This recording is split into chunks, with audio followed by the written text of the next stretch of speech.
Hello दोस्तों, मैं हूँ आपका दोस्त आर्यन और मैं आपको सुनाने जा रहा सच्चा प्यार करने वाले एक प्रेमी जोड़े की सच्ची दर्द भरी लव स्टोरी जो आपके दिल को छू जाएगी। पहला प्यार। सच्चा प्यार कभी भी और कहीं भी हो सकता है। प्यार एक एहसास है जो बिना कहे भी बहुत कुछ कह जाता है। जब किसी को प्यार होता है तो वह ये नहीं सोचता कि इसका अंत क्या होगा।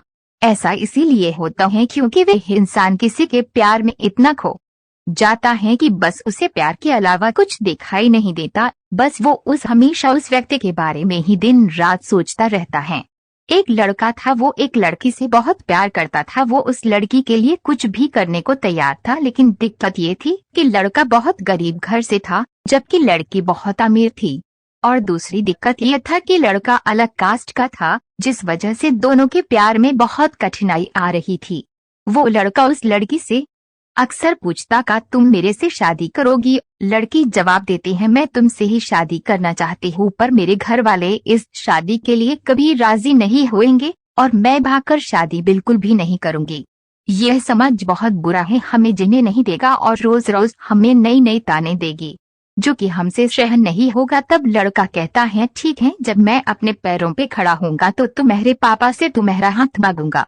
लड़की हंसते हुए कहती है शादी में क्या रखा है, क्या शादी बात तुम्हारे लिए मेरे दिल में प्यार कम हो जाएगा। ये सुनकर लड़का सोच में पड़ जाता है, फिर हंसते हुए कहता है क्या तुम शादी बाद मुझको भूल जाएगी। इस पर लड़की कहती है ऐसा कभी नहीं होगा, मेरी सांसें रुक सकती हैं लेकिन तुम्हारे लिए मेरा प्यार कभी कम नहीं होगा। फिर धीरे धीरे वक्त बीतता गया और लड़की के घर वाले उसके लिए लड़का देखने लगे। जब लड़का को यह बात पता चला तो वह पागल सा हो गया। वह जिससे वह बहुत प्यार करता था उस लड़की के लिए अपने दिल में नफरत भर लिया। वह लड़का जानबूझकर इस करता था जिससे वह लड़की उससे नफरत करने लगे और ठीक वैसा ही हुआ जैसा वो लड़का चाहता था। उस लड़के ने इस किया है कि उस लड़की के दिल में नफरत भर गया और लड़की उससे नफरत करने लगी। उसकी शादी जब किसी और से हो गई, उस लड़की की शादी किसी और से तय कर दी गई और वह अंदर ही अंदर बहुत दुखी था। जिस दिन उस लड़की की शादी थी उसी दिन उस लड़के ने उसकी छोटी बहन को कॉल किया और कहा मैं जो भी कहूँगा तुम उसको फोन में रिकॉर्ड कर लेना और जब तुम्हारी बड़ी बहन आए तो उसे ये रिकॉर्डिंग सुना देना। उस लड़की की शादी हो गई और वह शादी के 1 महीने बाद वो अपने मायके आ गई। उसकी बहन कहती है दीदी आपको कुछ सुनाना है। वो लड़की हंसकर कहती है क्या है, जल्दी सुनाओ। जैसे ही वो उस लड़के की रिकॉर्डिंग को करती है उसमें से रोने की आवाज आती है। वो अपनी बहन से कहती है ये आवाज तो हर्ष की लग रही है ना।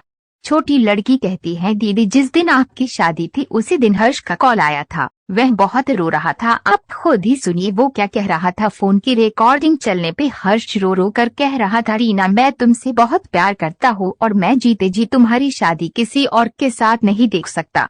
मैं तुमसे बहुत प्यार करता हूँ और मैं चाहता हूँ कि तुम अपनी जिंदगी में आगे बढ़ो और जहाँ भी रहो हमेशा खुश रहो। मैं तुम्हें कभी भुला नहीं सकता। इतना कहकर फोन कट जाता है। हर्ष की यह बात सुनकर बहुत रोती है और अपनी बहन पे चिल्लाती है तुमने मुझे क्यों नहीं बताया जिस दिन हर्ष का फोन आया था। छोटी बहन जवाब देती है मैं क्या करती दीदी, मैं तो कस्मों के धागे में बंधी हुई थी।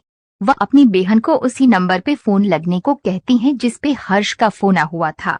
छोटी बहन पूछती है क्यों दीदी। वो अपनी बहन को जोर से डांट देती हैं। छोटी बहन हर्ष को फोन लगती है, दूसरी तरफ फोन उठता है हेलो हेलो आंटी जी हर्ष कहाँ है। हर्ष की माँ रोने लगती है और कहती है कि अब हर्ष इस दुनिया में नहीं रहा। वो ये सब सुनकर चौंक जाती हैं और पूछती हैं ये कब हुआ और कैसे हुआ। पता नहीं कैसे हर्ष ने अपने आप को जिंदगी से दूर कर लिया, कसम खा ली कि किसी से भी शादी नहीं करेगा। छोटी बहन आंटी कब की बात है। हर्ष की माँ ने कहा ये 19 मार्च की बात है बेटा। यह सब सुनकर वो लड़की फोन काट देती हैं। वो सारी बात अपनी बड़ी बहन को बता देती हैं और कहती है मैंने हर्ष की बातों पे भरोसा क्यों नहीं किया। मेरा हर्ष आज मेरे से दूर नहीं होता। अगर मैं उसकी बातों पे भरोसा कर लेती तो प्यार तो कभी भी हो सकता है, लेकिन सच्चा प्यार बहुत मुश्किल से मिलता है। लोग दोस्त को जिंदगी समझते हैं और प्यार को अपना जीवन, जिसके सहारे वो अपने पूरे जिंदगी को अपने प्यार को नाम कर देते हैं। ये प्यार दुनिया का वो वायरस है जो कभी भी कुछ भी कर सकता है। इसीलिए प्यार ऐसे इंसान से करो जो तुम्हारे फीलिंग को समझे और उसका कदर करे। व्यूअर, आपको कहानी कैसी लगी हमें आप अपने कमेंट के माध्यम से बता सकते हैं। ऐसे ही मजेदार और दर्द भरी कहानी सुनने के लिए हमें फॉलो और कमेंट करें। आपका होस्ट